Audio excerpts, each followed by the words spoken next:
This is Rugby Radio. Rugby Radio with Stuart Cameron. Welcome to Rugby Roundup on Rugby Radio, taking a look back at today's club rugby action in the Premiership and the National Leagues. We'll be getting reaction from players and coaches throughout the show, but first a rundown of the classified results, starting with the Premiership. Currie 24, Heriot's 19, GHA 41, Kelso 27, Hawick 18, Selkirk 17, Melrose 14, Ayr 28, and Watsonians 17, Glasgow Hawks 8. National 1, Biggar 45, Jed-Forest 25, Boroughmuir 46, Musselburgh 42. Gala 7, Stirling County 92, Glasgow Accies 0, Edinburgh Accies 34, and Marr 70, Gordonians 40. In National 2, Falkirk 27, Highland 28, GHK 18, Newton Stewart 13, Howe 43, Peebles 39, Kirkcaldy 43, Berwick 19, and Stuart's Melville 32, Dundee 21. Well, let's begin with our commentary match today down at the Greenyards. Melrose took on Ayr in the Premiership, and the Pink and Black machine continued its dominance with another 5-point win by 28 points to 14, but they certainly left the ground knowing that they've been in a match. Ayr raced to a 14-0 lead early on with tries from Lewis McNamara and Ed Bloodworth, but Melrose fought back to level the game at the break. Corey Goldsborough and Rory McAfee's tries gave Melrose hope, but tries by Fergus Johnston and Bobby Beattie sealed the match. So it ended Melrose 14, Ayr 28. And after the game, Robin Purdy spoke with both camps, Ayr skipper Blair McPherson and first Melrose captain Angus Runciman. Ayr raced into a really fast start. Did you feel after 10 minutes, Angus, that you were staring down the barrel at that point? To be honest, we always knew that was going to be the case. Ayr, good strong team, we knew how they were going to play, and it's always difficult to play them in the first 10, so we knew it was coming. The recovery must have been, you're the skipper. What did you say to rally the troops at that point? 'Cause it certainly worked.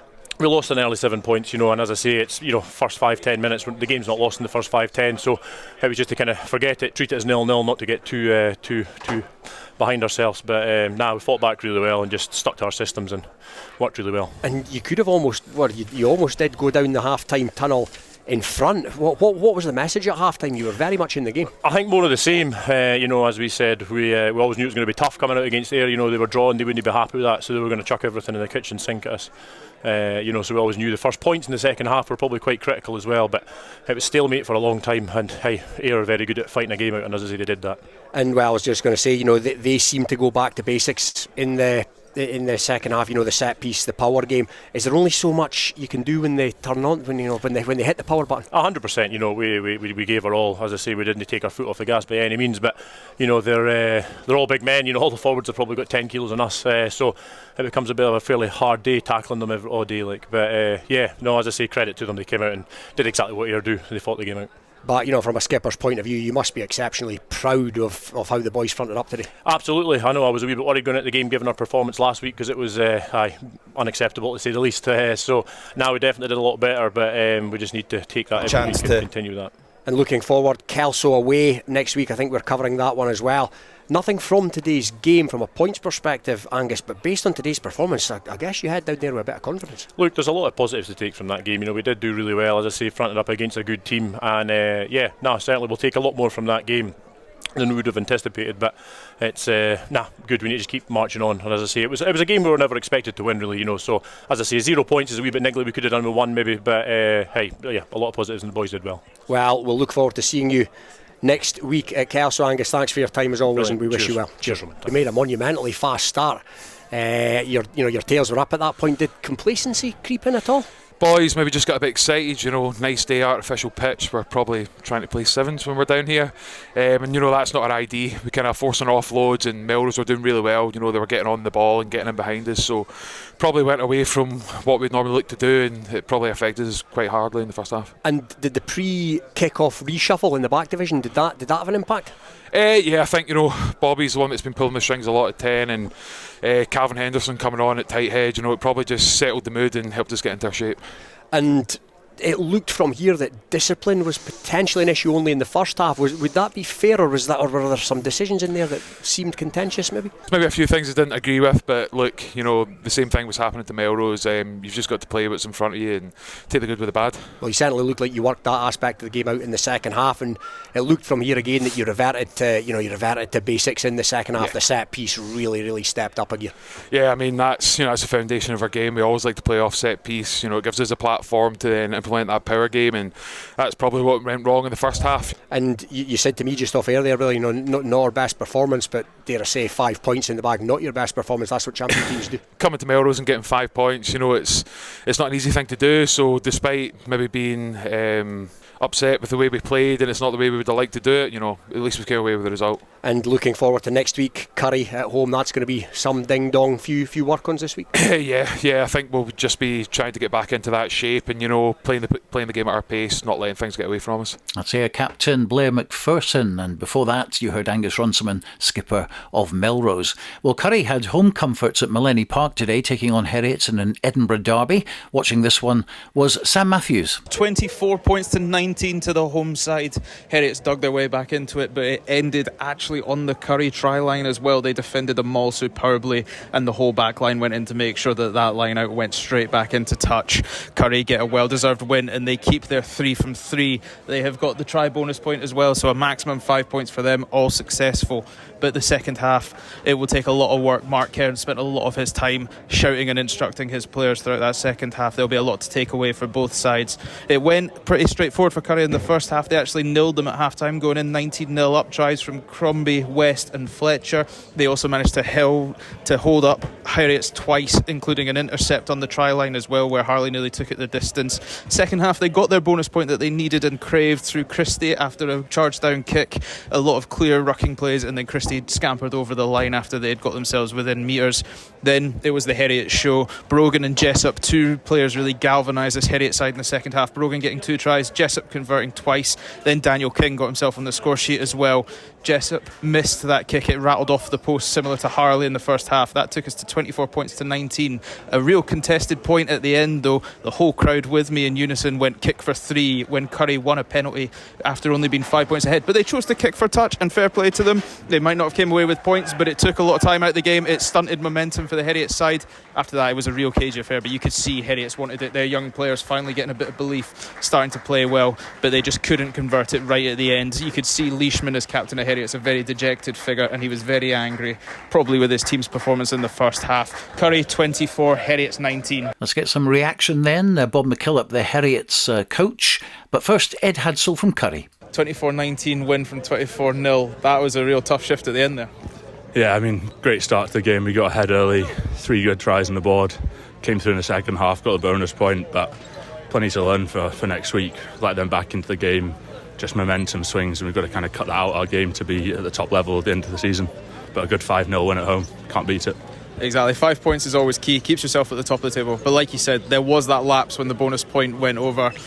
As a guy stood on the sideline seeing Mark and Ben Cairns, safe to say they weren't exactly enthralled at Heriot scoring 2 tries quite quickly off the back, but only stuff to learn from, and I imagine that was probably passed onto the pitch quite quickly to get the head screwed on. Yeah, they're always going to be animated together on the bench, but yeah, there's plenty to look at in training next week. They made changes at the right times, brought some guys that are still fairly new to the squad, still take a bit of time to kind of gel together, but building for the rest of the season, building for next week should be a big one. But yeah, looking good going forwards, really. And then obviously Mark speaks a lot about your defence as a team. You scored 3 tries in the first half, but you also pretty much took 3 off the board. You held Heriot's up twice, and then obviously Harley had that interception on your own try line. How important is it to get a defensive front and really keep a team momentum going when you don't have the ball? Yeah, it's a massive thing for us. Ben's come in this year and taken over our defence from Joey, and it's something we've really built on, and it's probably one of our strongest points of our game now. And going forwards, it's relatively easy to go and score tries when you need to, and we've got an attack and the players that we have. But building a solid foundation in defence means that you can shut teams out, and you're not going try for try. You can build a lead and really control the game. And lastly, how's the body fresh back off the plane? Oh, it's going to be sore tomorrow, but I've had a couple of weeks to get back into it, luckily. Missed all the rain last week, but I'll be sore tomorrow, I'm sure. Bob, we spoke before and you said now the team has a chance to play and there's a lot less kick to touch, get line out and go over, but the game almost ended with one of the comebacks of the season with a line out on the 5. But you also spoke about the young players, and I thought Jessup was absolute game changer when you moved him in due to the reshuffle. But how good was that to see from your boys come back from 24-0 down? Yeah, I've been excited about this group of players. It is a building process, it's not going to happen overnight, but I've been excited about what these guys can do as a group for a while, and I guess they've just given me a little bit of a taster. So yeah, look, it's another loss. It's 0 out of 3, but I'm going to drive away from here with a smile on my face because they've given themselves and me a picture of how good they can be. And yeah, look, Callum Jessup's 17 years old, but at times he looked like the most mature back on the pitch. He follows instructions, but he knows when to ignore what I've told him and just play the game, and that's probably when he looks at his best. And then another young player that's a huge acquisition, Rory Brogan. I think he covered the best part of 3/4 of the field in about 7 seconds. How good is it having a player like him on one wing and then being able to put Glendinning on the other? Yeah, I mean, Tom's been a great signing since he joined us from Ayr last year, and he's just a workhorse and he gets stuck into everything. But you know, Rory's a Rolls Royce on the other wing, isn't he? And he outpaced most of their back three for his score. His footwork's lovely, his balance is lovely. He just needs to get used to playing Premier 1 rugby, but yeah, he's a talented boy. And then we spoke about the young players before the game. How quickly are you looking at them to pick up probably what only comes from presence in Prem 1, you know, staying alive and what I think the older heads call it cheating successfully, those niggles around the breakdown, those pulling shirts don't get caught. How quickly are you looking for that to get bed in, because that's where you might be losing the slight edge in the beginning of games? There's a little bit of that, but there's also a little bit of come in and express yourselves, and that's probably what it wasn't so much the Machiavellian cheating in the second half. It was, you know, Struan and Tallock being prepared to zip the ball around, Callum Jessop prepared to release it, Rory to take people on. It was, you know, come in and express yourselves. So yeah, absolutely. And again, they learned from the guys like Jason Hill and Rory Leishman, you know, how to cheat but not cheat, or cheat but not get caught, but also they've just got to learn to express themselves and be confident, and I think that's what we saw in the second half. And you know, we've talked a lot about the young backs, but Rob Cromer was only just 20, came on, never played loosehead prop in his life before, and you know, I thought he did very well, and our scrum got stronger through the game as well. So yeah, look, we're excited about the group, but it's another loss, so bring on Watsons next week. Well, can't wait for that one either. Another home Edinburgh derby. Yeah, look, and they knocked us out the semi last year. You know, but we're both changed. It's really new teams, and I think they're in a fairly similar position to us with their squad changes. But they've won at least 2 of the games. I don't know how they got on today. So yeah, look, it'll be a great game, and it always is. And yeah, we can't wait. Well, from an Edinburgh derby to a Borders derby, both Hawick and Selkirk had tasted defeat in the first 2 matches of the season. Andrew Fleming was at Mansfield Park. And it's Hawick who came out on top in a feisty Border derby by a solitary point. The home side had a 13-3 lead at the break and looked to be home and hosed midway through the second period when they went 15 points up. But a late rally from Selkirk ensured the visitors leave with a losing bonus point to show for their efforts. Hawick opened the scoring with 10 minutes on the clock when hooker Fraser Rennick showed great footwork to evade tacklers before finding his way over the whitewash for an unconverted try. The lead was doubled just 2 minutes later when, after play was shifted along the back line, Andrew Mitchell stabbed a grubber kick through towards the left-hand corner, much to the disgust of his coaching staff. But the kick was expertly weighted and the coach's moans soon turned to cheers as winger Owen Gray raced into the ground for the score.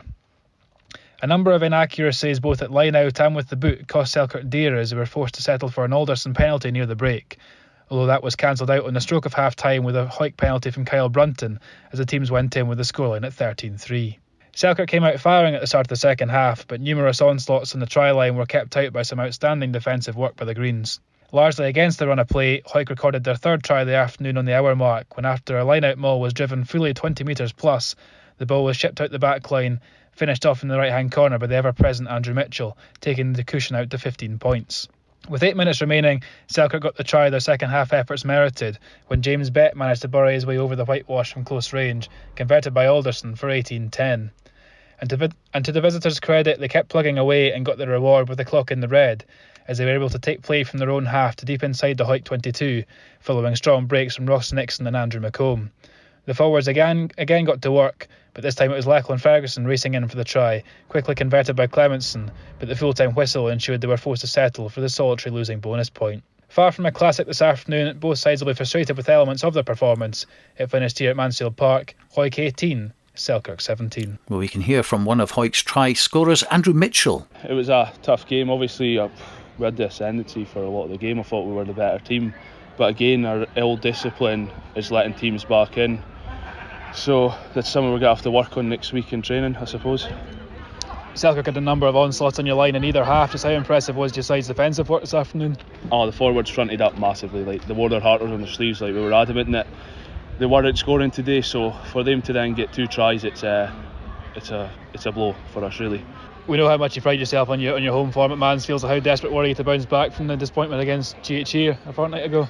Oh, massive. Well, it's not even GHA. Like, the last 2 games we've went at half time leading by 10 points. It was the same. We were 10 points up here today, so we knew coming out we had to prove that we could go another 40 minutes and get the win, and look, we've just done it. A trip to Glasgow next week to face Hawks. What are your thoughts ahead of that one, and what would you like to see improve from performance? It'll be a tough game, obviously, away at Hawks. It always is. It's not a very nice place to go. They're always well fired up. Obviously, our discipline has got to improve massively, because away from home it's hard enough as it is. So if we keep giving teams easy ends, we're not even going to have a chance at coming away with any points. So that's the thing that we'll have to clean up on, definitely, is our discipline. And from a Selkirk point of view, this is scrum half Hugo Alderson. So Hugo, hard lines this afternoon. Where do you feel the game got away from you? I think it was just small errors, middle of the pitch, and look, I think we exited well, we got through our phases, and then when we got into the last 22 as well, into the 22, just couldn't seem to come away with points half the time and just coughed the ball up. And I guess maybe not physical enough. It's always going to be tough coming out of Hawick, and just need to front up next time, I guess. As you say, you had numerous onslaughts on the Hawick line in either half, but they were able to keep you out. How frustrating is it when you're not able to turn that pressure into points? It's pretty frustrating, to be honest. It's tough, like me obviously having to bully the forwards to just keep going, and it can be pretty demoralising when you can't go over the line. And I think we just need more deception in attack. I think we were too straightforward at times when we knew it wasn't working, but we just tried to stick to it, and maybe a bit more variety in attack. You must take heart from the late fight back and making sure you're not leaving here empty-handed with the losing bonus point, of course. Yeah, that's what we spoke about last week when we maybe know the game might be gone. At least try to get something out of the game, and keeping us in it right to the end. And look, we're happy at least, I guess, to get a point, but I mean we need to do better going into next week as well. You're back to Philippock next weekend as you welcome GHA, who had a good win over Kelso this afternoon. What would you like to see improve in terms of the Celtic performance? I think we need to just strip it right back to basics at times as well, and just really back our backs and trust ourselves to execute simple 3v2s, 2v1s, and we just need. It's as simple as, though, we need to win, and we need to get going. Hugo Alderson, scrum half of Selkirk. Before that, Andrew Mitchell from Hawick. GHA were looking to make it 3 wins in a row over Borders opposition, having disposed of both Hawick and Melrose in the first 2 weeks. Kelso came calling today, but it was GHA who chalked up their 3rd win in a row. 41-27 it ended, and afterwards Neil Hinnigan spoke with Bruce McNeil from Kelso and first skipper Dario Ewing for GHA. Really tough game, really physical side. I think, to be honest, we GHA put a lot of pressure on ourselves at points. We feel, I think, that some of their Kelso scores came from our own mistakes and inviting pressure on us. But in terms of the league as a whole, delighted with the start we've had, 3 from 3, and it's just important we keep backing up. Yeah, of course, starting 3 from 3, I think that's you on 14 points. I mean, from 3 games, you're kind of, with the team being promoted, you're in a bit of dreamland at the moment. But at the end of the day, when you come up here and watch you play, you fully deserve to be in that position. And I'll tell you, you're a hard team to get the ball if you keep the ball well and you like to move it about. So you're quite an exciting team to watch, and one for the rest of the league to maybe take check on. Yeah, I mean, hopefully, I think the thing is we just focus on ourselves. I think, inevitably teams have probably written us off coming up, obviously from that one, and we've got confidence in ourselves, back each other up even when guys have to step out. It's a real collective and a load of unity in the team, and it's all about fighting for each other, and it's served as well, and hopefully we can keep going and doing that. Yeah, I see next week you're heading out to Philippock to play Selkirk. They've actually lost their first 3 games, I believe, today. That's been confirmed, and you've won your first 3 games, so you might be heading down there as slight favourites. It is away from home, but if you can take the intensity on the road, you'd certainly be bad to beat as well. To be honest, it really doesn't matter what other teams' results are, honestly. we just know that we've got to focus on ourselves and keep getting better performance-wise each week for us, and that's the thing that'll stand us in good stead. Inevitably going down to Selkirk will be a tough shift, regardless of the results so far, and only adds to the edge for them to try and put a scalp on us. Bruce, another defeat on the road today, but managed to get a 4-try bonus point. What's your take on it? Yeah, it's a tough one to take, to be fair. We concentrated a lot this week on our attack, and it seems to be that we forgot about our defence. So certainly away from home against a team like GHA, we have to be on it defensively, and we weren't today, and we didn't respect the ball enough for long periods, and when they had the ball they looked after it and they punished us ultimately. Yeah, to be fair, GHA did keep the ball well. They were tough to get off them at times, and they were just maybe slightly more accurate than Kelso in the red zones as well, and obviously leaves a fair bit to work on this week. But some young players in that Kelso team getting opportunities as well, so it is a learning process, and hopefully next week Kelso could be even better when they welcome Melrose to Pointer Park. Yeah, listen, the endeavour, the work rate, that's all there, but at this level you have to have a bit more technical and tactical knowledge about you, and we're certainly working really hard, working probably too hard in some instances. Certainly Tuesdays and Thursdays, the numbers are good, and we're putting the hard yards in. So listen, we're not panicking. We know that we've got loads to work on, and we know that we can get better, and we certainly will need to get better looking towards Melrose at home next weekend. Well, one other game in the Premiership, and that took place at Marr side with Watsonians hosting Glasgow Hawks. The Bill McLaren Shield was also up for grabs. It ended with a win for Watsonians by 17 points to 8. And after the match, we got the thoughts of Watsonians' Quagga van Nieuwkerk. Thoughts after the game was a really, really physical battle. We knew, looking at last week, they almost turned Currie over, so we knew it was going to be a big challenge for us, our biggest of the season so far. If it wasn't for our defence, it would have been a completely different scoreline. I think Glasgow Hawks are definitely going to upset some big teams this league. They really they really play well, so it's quite exciting. Just for our team, we got a young backline, so they were really eager to play, and fair enough, they play well when they do. It's just we have to play in the right areas. So I think that's what's costing us at the minute. So if we're clinical and we play in the right areas, we can really be a dominant team. So looking forward to our next challenges in the next couple of weeks. We got Heriot next week, so a bit of a derby, and then Ayr, and that's what you want to test yourself against in this league, to see what kind of team you are. So really looking forward to it. Glasgow Hawks captain is Paul Cairncross. I think we did really well first half. We kind of said that we were going to go out, be as physical and confrontational as we possibly could, and I think we did that for the first half an hour, 35 minutes. 2 late tries from Watson's kind of put a lot of pressure back onto us, through errors of ourselves, a couple of handling errors, and things like that, things that we are fully in control of. Can't fault any of the boys' effort today. Went into the second half fully believing that we could come back and win. It just seemed that every time we would get go forward ball, something would happen, and it would almost felt like the game was against us at some points. And I think in a game like that, where every minute and every time you touch the ball really, really counts, it really goes against you and makes things really, really hard. But we've walked away from it confident that we can work on, skill set at key points during the game, and things like that. And obviously credit to Watson's, came away with a victory. So yeah, onwards and upwards, and look forward to playing Hawick next week. There we are, that's Paul Cairncross. Of course, he'll be absolutely delighted at the moment. Let's have a look at the Premiership table. In fact, Ayr at the top with 15 points. In second place, it's Watsonians on 14. Currie also on 14 in third. And GHA in fourth place on 14.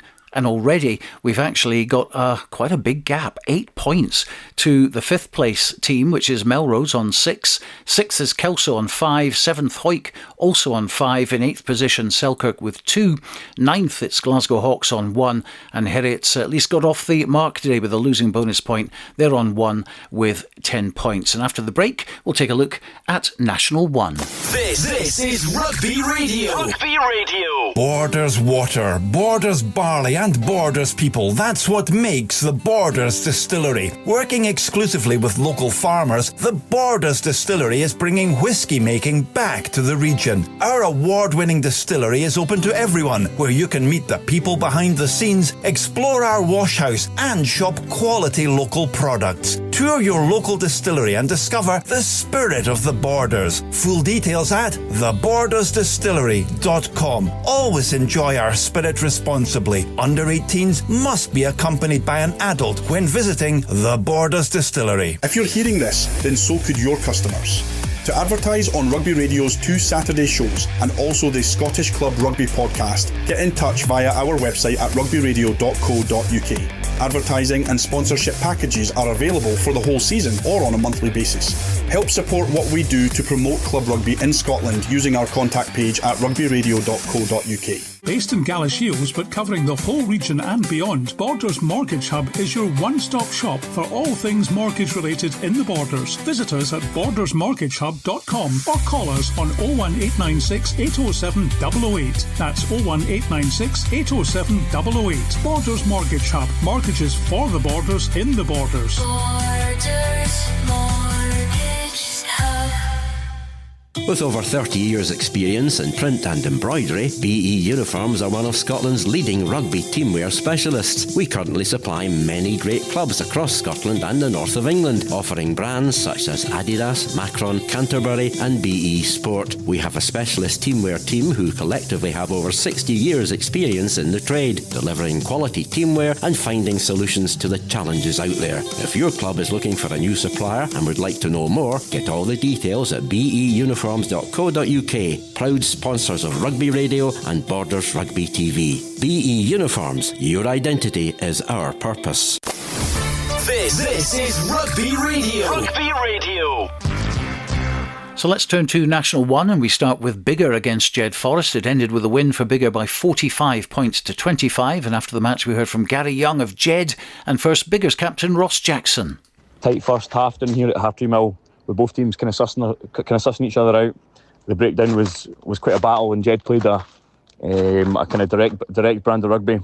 We were a bit disappointed in the first half. We had a few kind of handling errors and probably left a few tries out there and gave the ball away too easy.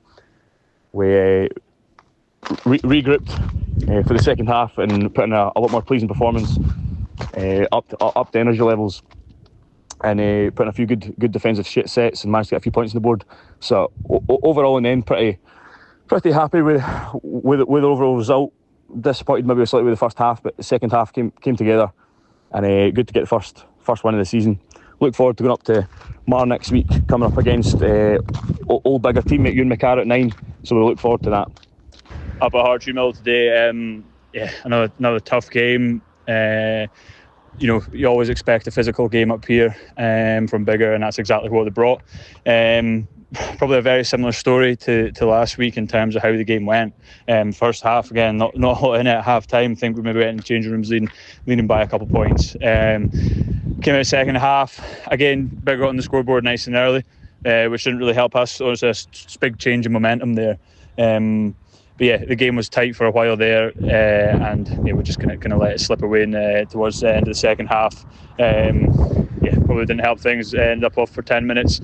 Yellow cards down to 14 men. We lost a couple of tries in there, and then an interception at the end there. But yeah, look, again, loads of positives to take from this. A game we felt probably got away from us, considering the scoreline at half time. So yeah, we go into next week against Boroughmuir down at Riverside, and ahead to prepare for that one. Well, there was a lot of interest surrounding the game at Meggetland between Boroughmuir and Musselburgh today. Boroughmuir almost took the win at Stirling last weekend on the road, and today they welcomed newly relegated Musselburgh. Hugh Brown was there. Well, you can't really complain when a match has 12 tries, 11 conversions and 2 penalties, plus plenty of exciting action. Boroughmuir were leading 33 points to 14 at the interval, but it was the visitors who started brighter in the second half with a score within 2 minutes from substitute Mike Bradenhorst. An excellent Callum Gibson 5 points for the men from the Honest Toon reduced the gap to just 5 points. But Muir retaliated with a George Stevens try under the posts, and he stepped up to easily convert his own try. Lovely penalty from 30 metres out by fly half Stevens took it to 43-28. but Musselburgh never gave in and added another score from Harry Meadows. Boroughmuir, though, put 3 points on the scoreboard with a penalty from Murray Armstrong. And Musselburgh came within just 4 points with another strike by Braden Horst 3 minutes from time. This was an absolutely cracking game, and here at Meggetland it finished. Boroughmuir 46, Musselburgh 42. Hat-trick hero for Boroughmuir, Duncan McKinstry. Duncan, you got a win, but only just.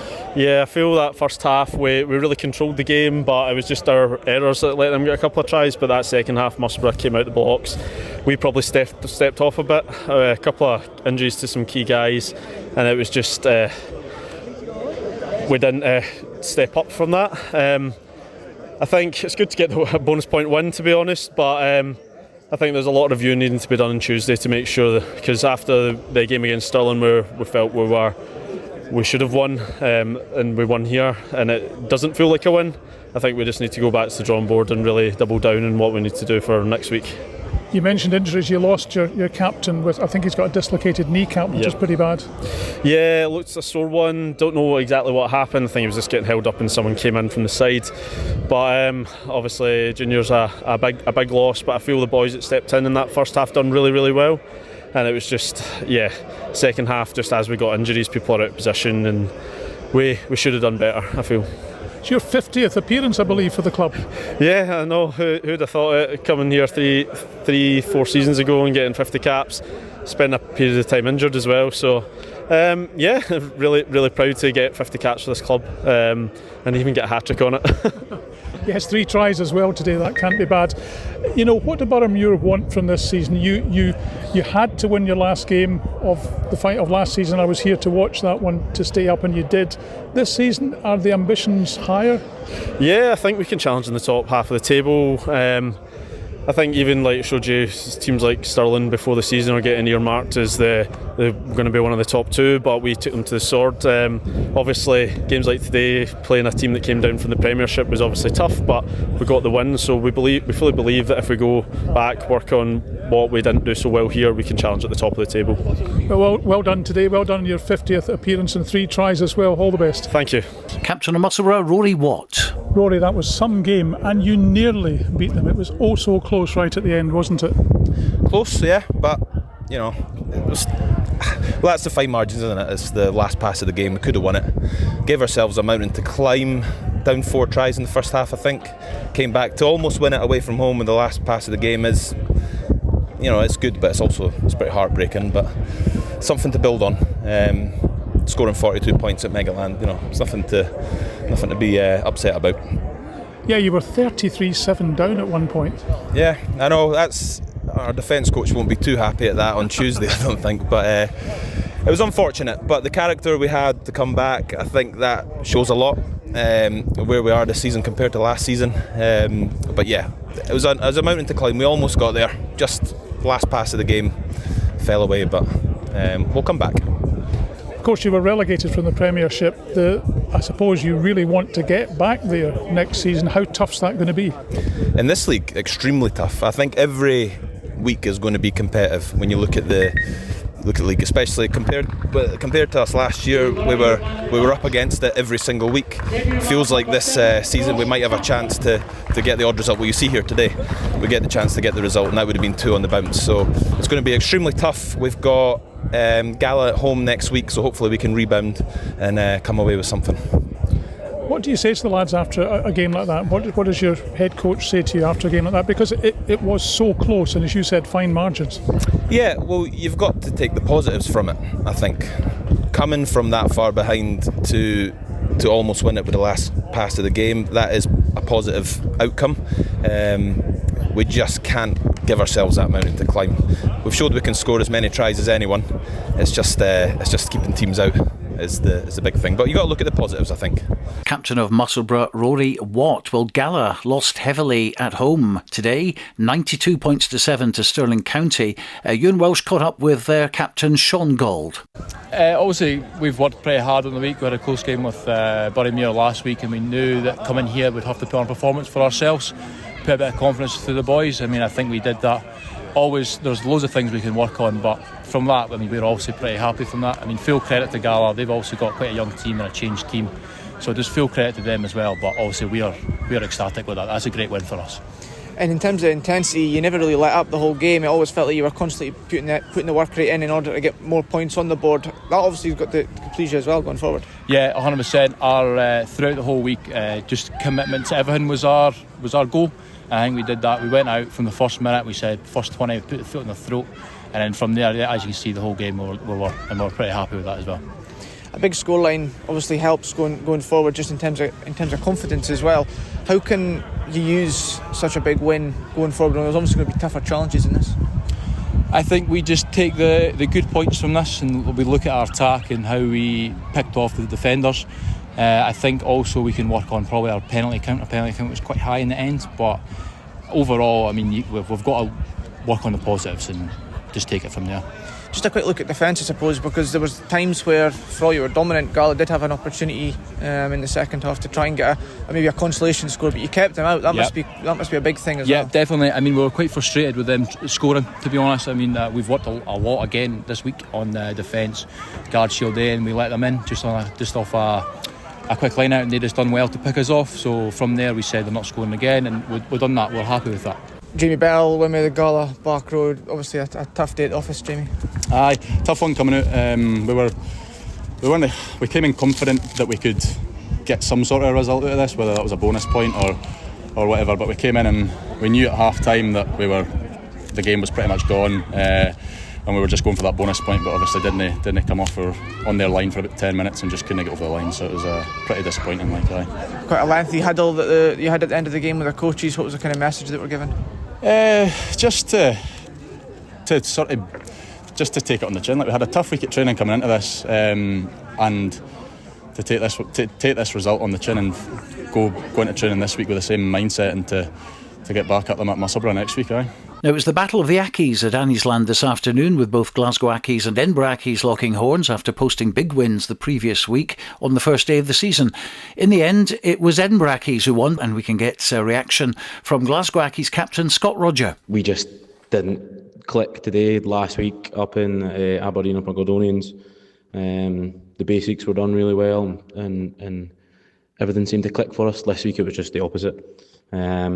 Edinburgh Accies are good at putting you under pressure, and making you make mistakes and playing in the right areas, and unfortunately for us we just couldn't quite get the momentum that we needed to turn the game. There's a few key moments where we would get into their red zone and we just couldn't quite convert, or would make a silly mistake or something along those lines, which would turn over the ball and let them off scot-free. So yeah, disappointing day for us, but we'll be back working hard next Tuesday. The view to Stirling away next Saturday is a great opportunity for us to bounce back and show what we're really all about.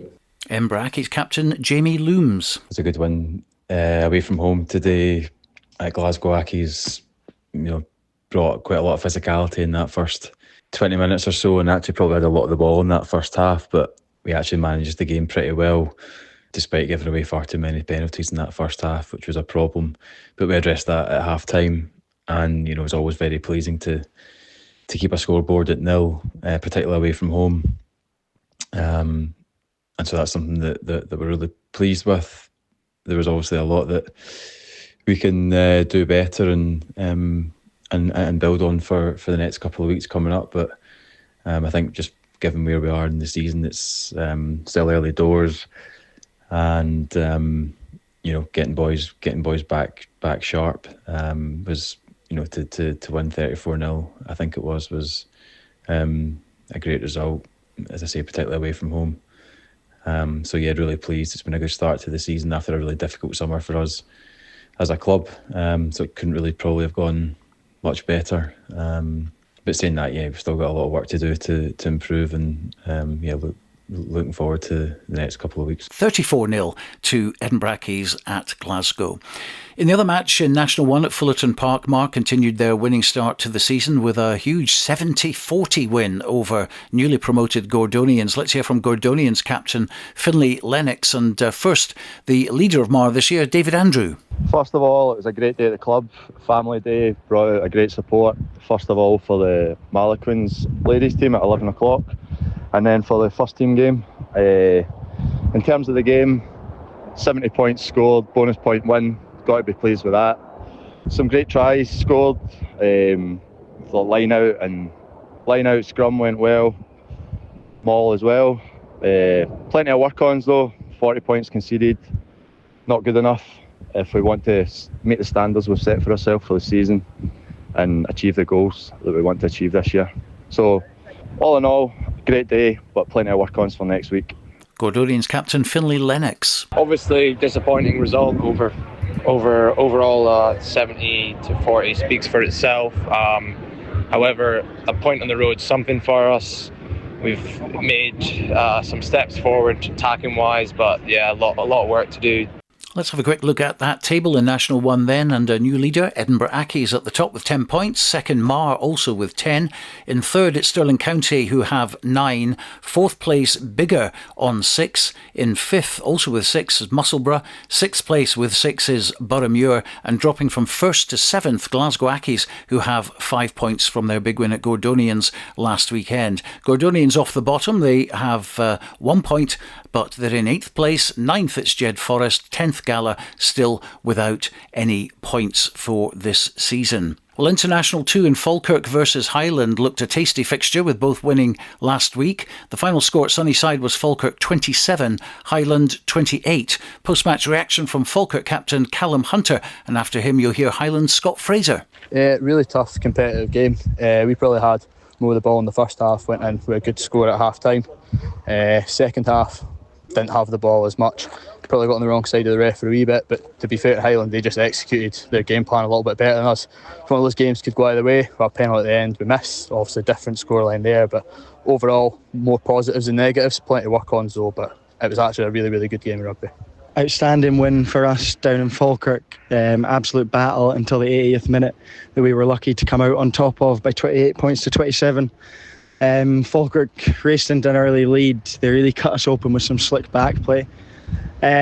Twice we did pretty well to try to come back into it, and by half time we were trailing by 10 points.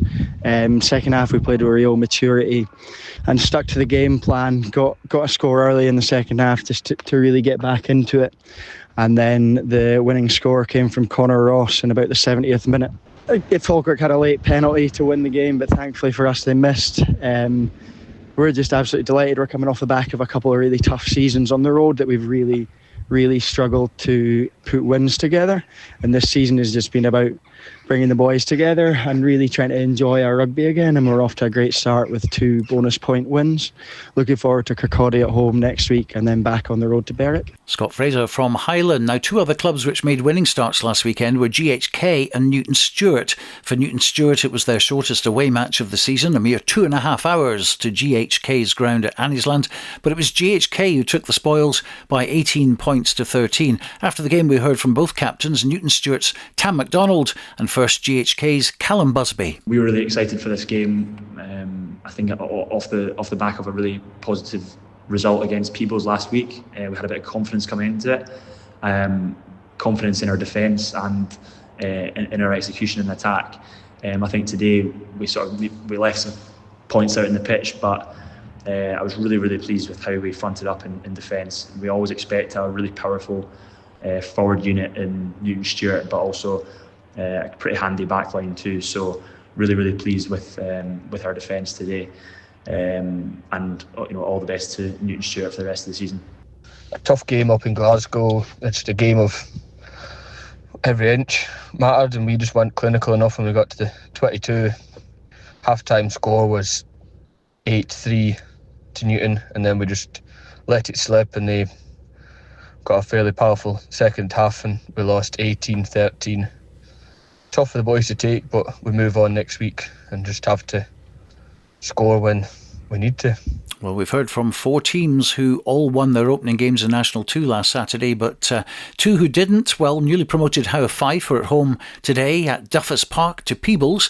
2 clubs were 2 divisions apart last season, but the spoils went to Howe Fife, who took a very exciting match, 43 points to 39. Thoughts on the game from Peebles, James Dow. Obviously a disappointing result for us up at Howe today. Really let the league get away from us in the first half. I think about 20 points down. It's all due to, missed tackles first up. So we're obviously really disappointed in ourselves there. But to be fair, we've stuck in, we've clawed it back, got 2 points on the road. So super proud of the boys to keep in the fight for a full 80, and we've rescued something out of that game. Kirkcaldy versus Berwick is always a good fixture in the calendar. The 2 clubs have had many battles over the years, and last year in the National Cup it was Kirkcaldy who were victorious. In the league today, well, the victory went to Kirkcaldy, 43 points to 19, and we're going to hear the Berwick perspective from Jack Webster. We started the game poorly. We were passive in defence and allowed Kirkcaldy too much time on the ball, and they punished us with some quick fire tries early on. When we had the ball, we were good. Our first half try coming from a quick tap from Ben Simmons, who had Duncan Hardy on his shoulder to dot down under the posts. At half time, we had some pretty honest conversations and recognised that it was nowhere near the levels that it needed to be. And in fairness to the lads, we were much better in the second half, but we left ourselves with far too much to do. We got a couple of second half scores from Rory Mosscrop and Ben Simmons, but we fell one short of even getting the try bonus point, which was a bit frustrating for us. Although we were missing a few lads and had sort of 2 or 3 debutants in the squad, we're disappointed with the result and the performance overall. So I'm sure we'll have a pretty tough week at training this week coming to try and right the wrongs. Jack Webster. Well, that leaves just one game to tell you about in the second division. Stuart's Melville versus Dundee at Inverleith. Stu Mel winning 32-21. That's how it ended. Let's get the Stu Mel perspective from Captain Jamie Sword. We're obviously absolutely delighted. First game down at Inverleith this year, and a good solid 32-21 win against a good team in Dundee. I thought we controlled the game pretty well, particularly at the set piece. 4 of our tries came from our rolling maul, which we really want to use as a bit of a weapon this year. Obviously disappointed that 3 of those tries go to our hooker Hayden Hart, who doesn't probably need the ego boost that we'll give him, but there we go, we'll take that one on the chin. To be fair to Dundee, tried to play some really expansive rugby, and they really clicked into gear in the last 15 minutes or so, and I think we were probably quite lucky that it was the last 15 and not earlier than that. Their back 3 in particular and their 3 back rows brought a lot of aggression and a lot of energy, so you can see how they're going to be a very real threat to a lot of teams in the league this year. For us, we spoke pre-game about having energy, righting a few wrongs from last week, and establishing this as a tough place to come and play rugby, and I think we did that today. So yeah, it's a nice one for us to win, to get all 5 points, and just build on that as we move forward into the season. But it's Highland at the top of National 2 tonight with 100%, 10 points. Second, it's GHK on 9. Third, Falkirk with 6. And fourth place, it's Kirkcaldy, also on 6. Fifth, Howe Fife on 6. Sixth, it's Dundee, who have 5. Seventh, Newton Stewart, also on 5. In 8th, Stu Mel, also on 5. 9th, Peebles, who have 2. And Berwick at the bottom with no points at all. And that's just about it for this week's Rugby Roundup. Don't forget our Scottish Club Rugby podcast, which is available at rugbyradio.co.uk and on our social media channels. That's available every Friday morning throughout the season. Next Saturday we're at Poynter Park for full commentary of Kelso v Melrose in the Premiership, so do join us again for that at 2:30 on Saturday. But for now, from me, Stuart Cameron, and the team, bye for now. This is Rugby Radio. Rugby Radio.